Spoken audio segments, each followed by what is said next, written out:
जय जगन्नाथ बंधुगण। आज आम एक छोट कोटेशन आलोचना करवा जो कोटेशन माध्यम कि आपण निजर भाग्य को बा निजर शीर्षर शेष स्थान रे पहुँचापी सहयोग कर।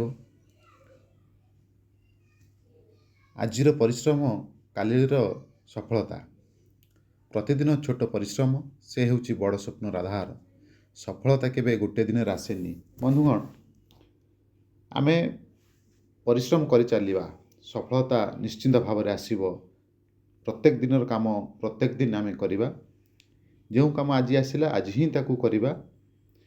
पिलामानक उद्देश्य रे जो पाठ आज स्कूल रे पढ़ाला बा सार पढ़ेले ताकू आज ही पढ़िबा, आज ही तार टास्क कंप्लीट करिबा, काली आउ गोटे काम करवा।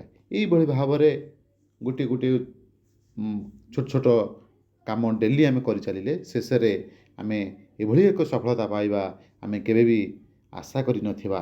तेणु माने गोटे दिन रे केबे सफलता आसे नहीं। सफलता आसवाई समय लगे। से समय पर्यंत आमको परिश्रम करने को पड़ो। तेणु महात्मा गांधी गोटे छोट कोटेशन कही जोटा कि life changing quotation, the future depends on what you do today. जे तमे आज कौन करूछ से तारी उपरे भविष्य, तमर भविष्य डिपेंड करुछि। धन्यवाद।